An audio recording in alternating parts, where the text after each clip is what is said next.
இன்றைக்கி என்னென்னா losing wait அப்படின்னு போட்டிருக்கு. எடையை குறைத்து கொள்வது அல்லது எடையை கழற்றி அந்த பக்கமாக தூக்கி எறிந்து விடுவது அப்படின்னு பொருள். என்ன எடை நமக்கு இருக்குது அப்படின்னு எபிரேயர் 12ஆம் அதிகாரத்தில் சொல்கிறார். மறுபடியும் அந்த வசனத்தை படிங்க. ஆகையால் பாரமான யாவற்றையும் நம்மை சுற்றி நிற்கிற பாவத்தையும் அதில் போட்டிருக்கா. Since we are surrounded by such a great cloud of witness.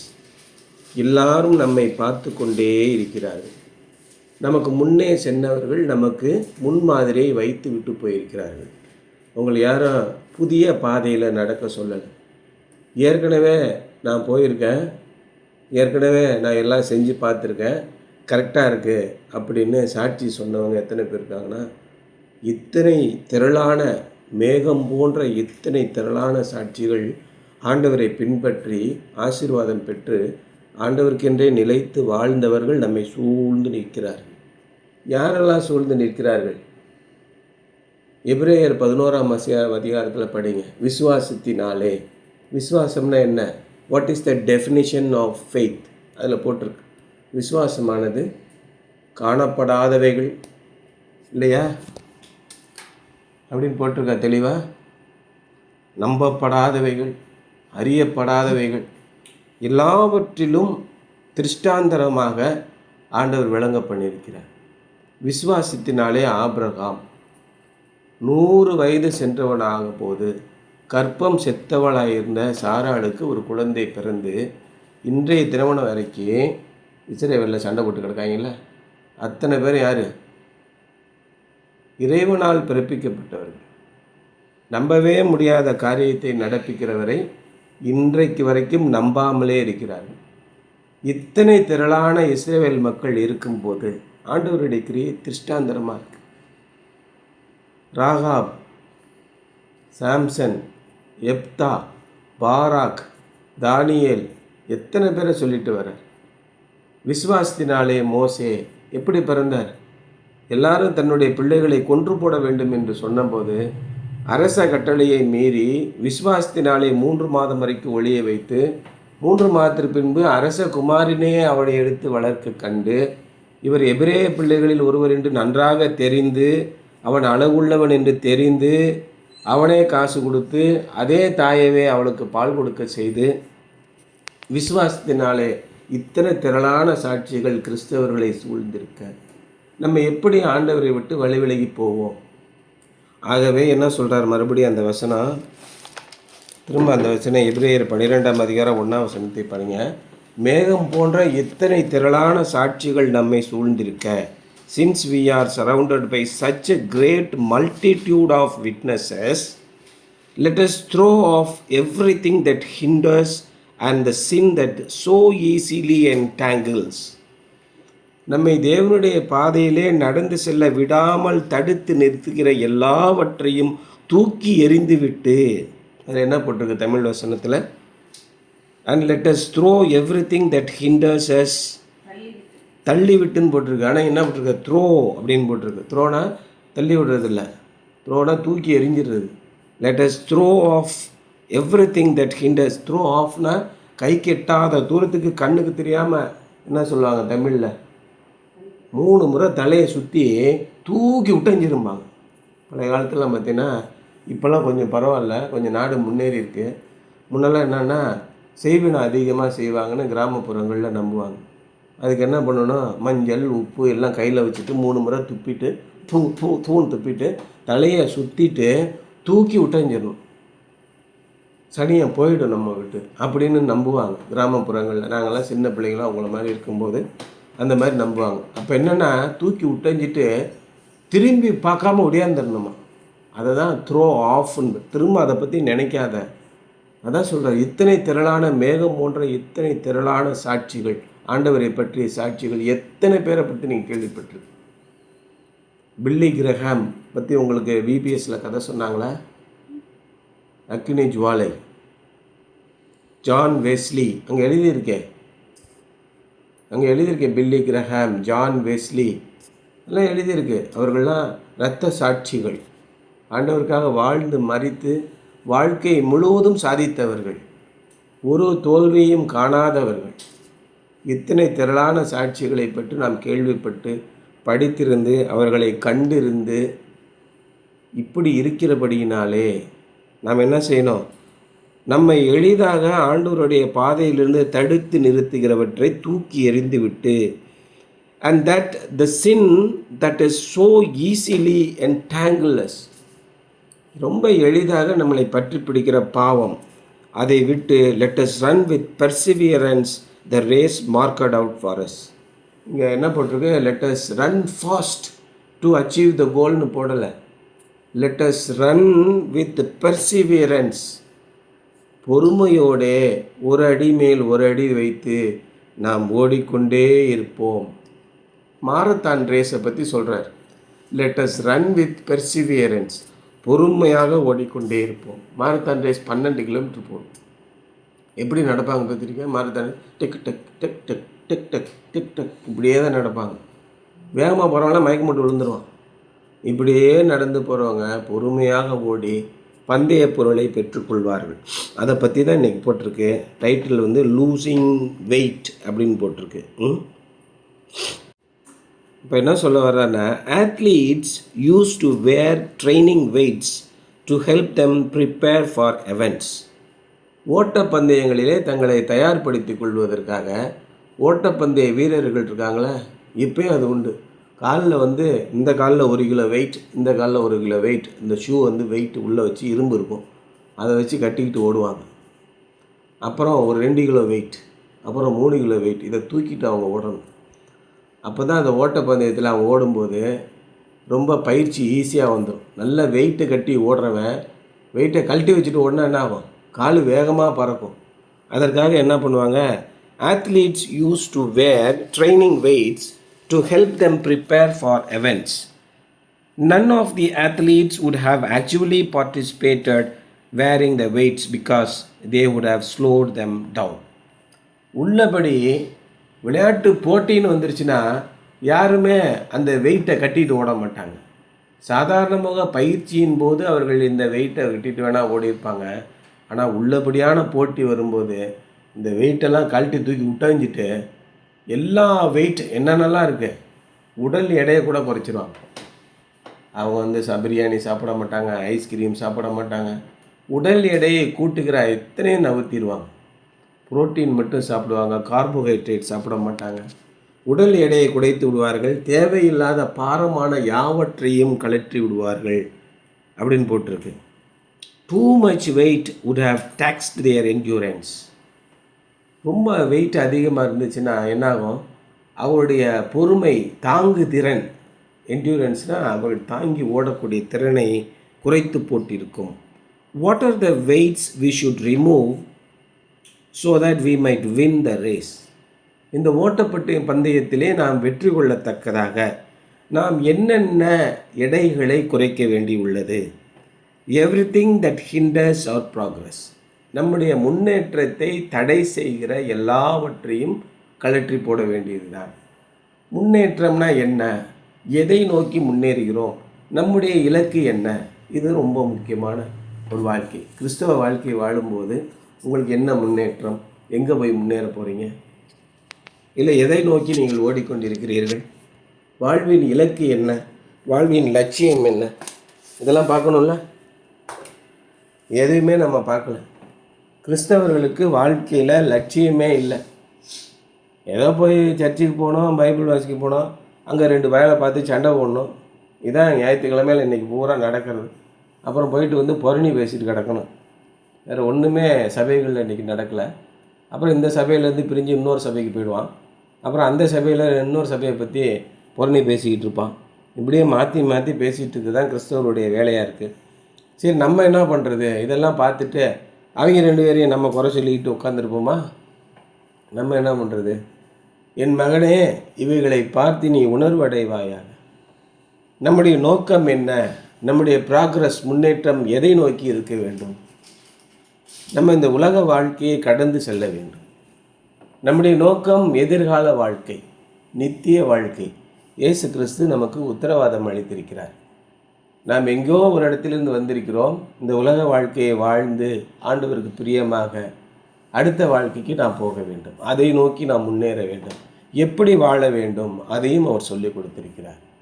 பாவமான யாவையும் விட்டு இங்கே என்ன சொல்ல வர்றாருன்னா, between good everything that hinders our progress, they might even be good things in the eyes of others. மற்றவர்கள் பார்க்கும் பார்வையில் நல்ல நல்ல வாழ்க்கையெல்லாம் இழந்துட்டு இப்படி முட்டாப்பாயெல்லாம் வாழ்ந்துக்கிட்டு இருக்கானேன்னு கூட நினைக்கலாம். மற்றவர்கள் அருமையான விஷயத்தை கூட இப்படி விட்டுட்டு போகிறாங்களே அப்படின்னு கூட நீங்கள் நினைக்கலாம். Winning athletes do not choose between good and the bad. வெற்றி பெறுகிற தடகள ஓட்ட போட்டியாளர்கள் நல்லதற்கும் நல்லது எது கெட்டது எது என்று பார்த்து நல்லதை மட்டும் தெரிவு செய்வதில்லை. அவங்க நல்லா யோசனை பண்ணி பாருங்க. they choose between the better and the best. அவர்கள் சிறப்பானது எது அல்லது அதைவிட மிகச்சிறப்பானது எது என்று பார்த்து அதையே தேர்ந்தெடுக்கிறார்கள் என்னும் போற்று. நம்முடைய வாழ்க்கையில் நிறைய நல்ல காரியங்கள் இருக்கும். நல்ல படிப்பு படித்து நல்ல அருமையான பதவிக்கு போய் ஊரில் பேர் வாங்கிறது தான் ரொம்ப ரொம்ப முக்கியம் அந்த உலகத்தில். அதை விட சாதனை சாதித்து மிக நன்ற பதவிக்கு வந்து பணம் சம்பாதிக்கிறது தான் அந்த வாழ்க்கையின் லட்சியமே. நிறைய ரீல்ஸ் பாருங்கள். பணம் சம்பாதிக்க வேண்டும் என்று நீங்கள் விரும்பினால் நீங்கள் இதை செய்யுங்கள், அதை செய்யுங்கள், அதை செய்யுங்கள். கடைசியில் ஒரு சர்ச்சையை கூட நீ நடத்து, எல்லார்ட்டையும் காணிக்க வாங்கி பெரிய ஆள் ஆயிடலாம். இதே மாதிரி நோட்டீஸ் அடித்து சொல்லுவான்ல, பணக்காரனா எப்படி ஆகிறது அப்படின்னு வடிவேலுக்கு பார்த்திபன் ஐடியா கொடுப்பார்ல. இதே மாதிரி நோட்டீஸ் அடித்து நீனும் பணக்காரன் ஆகிடு, ஆளுக்கு 500 பணக்காரன் ஆவது எப்படி அப்படின்னு நீனும் ஒரு மீட்டிங் போடு அப்படின்னு. இன்றைக்கி பார்த்தீங்கன்னா நிறைய பிஸ்னஸ் கன்சல்டன்ட்டு எப்படி பிஸ்னஸ் நடத்தணும், பிஸ்னஸ் கோச், கடைசியில் லைஃப் கோச்னு ஒருத்தர் வந்துட்டார். எப்படி லைஃப்பை நடத்தணும் அப்படின்னு சொல்லி ஒருத்தர் நடத்திட்டு இருக்காரு. அது மாதிரி பிஸ்னஸ் நடத்துறதுக்கு பிஸ்னஸ் கோச் இருக்காங்க. அவங்க பிஸ்னஸ் நடத்துகிறேன்னு சொல்லி காசு வாங்கிக்கிட்டே இருப்பாங்க எல்லார்ட்டையும். அவன்கிட்ட படித்தவன் மறுபடியும் பிஸ்னஸ் கோச் எப்படி ஆகுறதுன்னு ஒருத்தன் கோச் எடுத்துக்கிட்டு இருக்கான். இப்போ அடுத்த ட்ரிப்பு வந்துடுச்சு. அதே மாதிரி நம்ம சர்ச்சில் வந்து சர்ச்சை எப்படி நடத்துறதுன்னு கண்டுபிடிச்சி நிறைய சர்ச்சையை நடத்தி நிறைய காசு சம்பாதிச்சிட்டு இருக்கோம். பணம் சம்பாதிக்க வேண்டும் என்று முடிவு செய்து விட்டால் எப்படி வேணால் சம்பாதிக்கலாம். அது நல்லது. மக்கள் மத்தியில் இந்த உலக வாழ்க்கையில் நீங்கள் எவ்வளோ பணம் அதிகமாக வச்சுருக்கீங்களோ அவ்வளோதான் உங்களுக்கு மரியாதை, உங்களுக்கு கண்ணியம். மக்கள் எல்லோரும் என்ன சொல்லுவாங்க, சாதிச்சிட்டான்டா, சூப்பர் சூப்பர் பிரமாதமாக சாதிச்சிட்டிங்க அப்படின்னு சொல்லுவாங்க. நீங்கள் பெட்டருக்கும் பெஸ்ட்டுக்கும் நடுவில் தான் தேர்ந்தெடுக்கணும். ஆமாம், அப்படி வாழ்கிறது நல்லது தான். நல்லா படிக்கணும், நல்லா போஸ்ட்டுக்கு வரணும், மிகச்சிறந்த சாதனைகளை செய்து அதிக பணத்தை சம்பாதிக்க வேணும், வீடு வாங்கணும், கார் வாங்கணும். கிறிஸ்டியன்லாம் அப்படி தான் நம்ம வாழணும். அப்புறம் அதுக்கு மேலே ஒன்று இருக்கே சார், அது வேணால் இந்த லெவலில் நிப்பாட்டிக்கும் போதும். இதான் எல்லாரும் நினைக்கிறது. ஆனால் ஆண்டவர் என்ன சொல்கிறாரு, முதலாவது தேவனுடைய ராஜ்யத்தையும் அவருடைய நீதியும் தேடுங்கள். தேடி பிச்சை எடுக்க சொல்கிறியா? அங்கே தான் முக்கியமான பாயிண்ட். எவன்கிட்ட சொன்னேன்னு வச்சுக்க, செருப்பை கழட்டி அடிக்க வந்துடும். பையன் எனக்கு இயேசுவையும் தெரியும், அவங்க அப்பனையும் தெரியும், மரியாதை போயிடுன்னு நம்மளை திட்டுவோம், கேவலப்படுத்துவோம். ஏன்னா அங்கே விசுவாசம் இல்லை. முதலாவது தேவனுடைய ராஜ்யத்தையும் அவருடைய நீதியும் தேடுங்கள். அடுத்து ஒரு பகுதி இருக்குது, பின்பு இவைகள் எல்லாம் உங்களுக்கு கூட கொடுக்கப்படும்னு சொல்கிறார். அதெல்லாம் நம்ப முடியாது சார். நீங்கள் மட்டுக்கு பைபிள் எடுத்துகிட்டு போனவெல்லாம் எப்படி எந்த கதிக்கு ஆனான் தெரியுமா? என்ன கதிக்கு ஆகியிருக்கான் சொல்லுங்கள் சார், என்ன கதிக்கு ஆகியிருக்கான்? பாதியிலேயே அவிசுவாசத்தோடு ஓடினவன் தான் தெருவு முனையில் போய் நிற்கிறான். ஆண்டவரை பற்றின அத்தனை பேர். வில்லியம் கேரின்னு ஒருத்தர் வந்தார். இன்றைக்கும் செராம்பூர் பல்கலைக்கழகம் 250 ஆண்டுகளாக நிற்கிறது. ஐடா ஸ்கட்டர்னு ஒரு பொண்ணு வந்துச்சு. இன்றைக்கும் வேலூரில் பல்கலைக்கழகம் 250 ஆண்டுகளாக இருக்குது. எத்தனை பல்கலைக்கழகங்களை நான் சொல்லட்டும், எத்தனை மருத்துவமனைகளை நான் சொல்லட்டும், இந்தியா முழுவதும் தனிநபர் ஒருவர் இயேசுவுக்காக வந்தது தான் இன்றளவும் நிற்கிறது. வெற்றி மேல் வெற்றி. அவர்கள் சம்பாதித்தது இன்றைக்கி எத்தனை? 50,000 கோடி, 1,00,000 கோடி சொத்துகள் அவங்கள்ட்ட இருக்குது. அப்போ உலகத்தில் அவங்க ஜெயிக்கலையா? மக்களை சம்பாதிக்கலையா? சாதிக்கலையா? இதான் சாதனை. இன்றைக்கி கிறிஸ்துவை அறியாதவர்கள் கூட ஐடா ஸ்கெட்டர் மெமோரியல் ஹாஸ்பிட்டல் நம்பர் 1 ஹாஸ்பிட்டல் சொல்கிறாங்களா இல்லையா? உலகத்திலே எத்தனை கல்விமான்களை உருவாக்கிறார், அவங்கள வெற்றி பெறவில்லையா? இத்தனை திரளான மேகம் போன்ற இத்தனை திரளானகள் நம்மை சூழ்ந்திருக்க, நீங்கள் முதலாவது தேவனுடைய ராஜ்யத்தை தேடுங்கள் என்று சொன்னால் நம்ம என்ன பண்ணுறோம்? விலகி போயிடுறோம். ஆனால் ஆஸ் அன் ஆத்லீட் ஆண்டவருடைய பாதத்திலே ஓடுகிற நாம் பெட்டர் அண்ட் த பெஸ்ட், இது ரெண்டுக்கு நடுவில் தான் எடுக்கணும். You must select the best and all the better will be given as an added advantage. உங்களுக்கு நீங்கள் பெட்டரை விட பெஸ்ட்டை எடுங்க, ஆண்டவர் மீது விசுவாசம் உள்ளவர்களாக இருங்கள் அப்படின்னு சொல்கிறார். So they choose between the better and the best. We should also get rid of the sin that so easily entangles. எளிதாக நம்மை பற்றி சுற்றி வளைத்து கொள்கிற, என்டாங்கிள்ஸ்னால் என்ன? என் சர்க்கிள்ஸ் அப்படிங்கிற மாதிரி கூட வச்சுக்கோங்க. பாம்பு என்ன பண்ணோம்? ஒரு மானை பிடிக்கும்போது மலைப்பாம்பு என்ன பண்ணுது? அப்படியே சர்வன் சுற்றி அப்படியே கை காலெல்லாம் அசைய விடாமல் பண்ணிக்கிறது. பாவமும் நம்மை சுற்றி அப்படி தான் சுற்றி கொள்கிற அப்படின்னு போட்டு, என்டாங்கிள்ஸ்னால் நம்மை சுற்றி பிடித்து கொள்கிற, அப்படியே சர்வன்னு வேர் பிடிக்கிற மாதிரி சுற்றி பிடித்து கொள்கிற பாவத்தை, ரொம்ப எளிதாக நம்மை பற்றி பிடித்து கொள்கிற பாவத்தையும் விட்டு விட்டு, without naming any specific sin, the writer of Hebrews was probably referring to the sin of unbelief. அதை தான் ரொம்ப முக்கியமாக சொல்கிறார். என்ன பாவம் என்று குறிப்பிட்டு 12ஆம் அதிகாரத்தில் சொல்லலை. ஆனால் 11ஆம் அதிகாரத்தில் என்ன சொல்லிட்டு வராரு?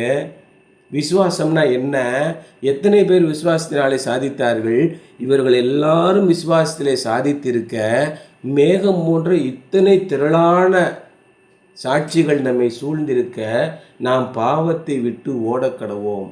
ஸோ ஈஸிலி என்டாங்கிள்ஸ் அஸ்ன்னு சொல்கிறார். Without naming any specific sin, the writer of Hebrews was probably referring to the sin of unbelief. It was unbelief that kept Israel out of the promised land. அவர்கள் அவிசுவாசமாக இருந்ததினால்தான் 3 நாளில் அவங்களுக்கு ஆசீர்வாதம் கிடைச்சிருக்கும். ஆண்டவர் வாக்குத்தத்தம் பண்ணார். என்ன வாக்குத்தத்தம்? உங்களை எல்லாம் நான் அப்படியே அழைத்து கொண்டு நேரடியாக பரலோக ராஜ்யத்தை சேர்த்திருவேன் அப்படியா சொன்னார். இந்த உலகத்திலே பாலும் தேனும் ஓடுகிற நாட்டுக்கு சகல செல்வங்களையும் உங்களுக்கு தருகிறேன், இந்த உலக வாழ்க்கையிலே உங்களை ஆசீர்வதிக்கிறேன் என்று சொன்னார். அவங்க என்னாச்சு? விசுவாசிக்கல, நம்பலை ஆண்டவரை. எப்பா பின்னாடி திரும்பி பார்ப்பா, கடலை 2ஆக பொளந்து கட்டாந்தரையில் நடந்து வந்திருக்கீங்க, ஏன் நம்ப மாட்டேங்கிறீங்க? கடவுளை நாங்கள் பார்க்கல, அதனால் கண்ணுக்குட்டியை தான் நாங்கள் கும்பிடுவோம், பாம்பைத்தான் நாங்கள் வணங்குவோம். ஆண்டவரை விசுவாசிக்கலை. என்ன சொன்னார்? இந்த மாதிரி விசுவாசியாதவர்கள் அத்தனை பேரின் சவங்களும் இந்த வனாந்திரத்திலே விழும் வரை 40 ஆண்டுகள் இந்த பாலைவனத்தையே சுற்றிட்டு வர வச்சார். ஆண்டவர் ஒரு முறை உங்களுக்கு ஆசீர்வாதத்தை கொடுத்துட்டாருன்னா திரும்ப பெற முடியாது. உனக்கு ஆசீர்வாதத்தை கொடுத்துட்டா அந்த ஆசீர்வாதம் உனக்கு தான், திரும்ப வாங்க முடியாது. அதான் அந்த பாட்டு, மனமார மாந்த நீரல்ல மனவேண்டுதல் கேட்கிறீர். ஒரு ஆசீர்வாதத்தை கொடுத்துட்டாருன்னா மனம் மாதிரி திரும்ப வாங்க முடியாது. அவர் ஆண்டவர், அவர் தெய்வம்.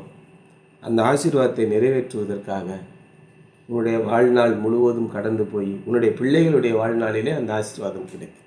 அந்த ஆசீர்வாதத்தை நீங்கள் பெற வேண்டும் என்று விரும்புகிறீர்களா? விசுவாசியுங்கள். அதான் ரொம்ப முக்கியமாக சொல்கிறார்.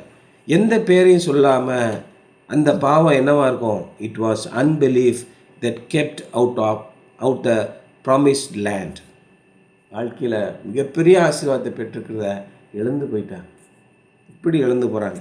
And it is unbelief that hinders us from entering into our spiritual inheritance in Christ.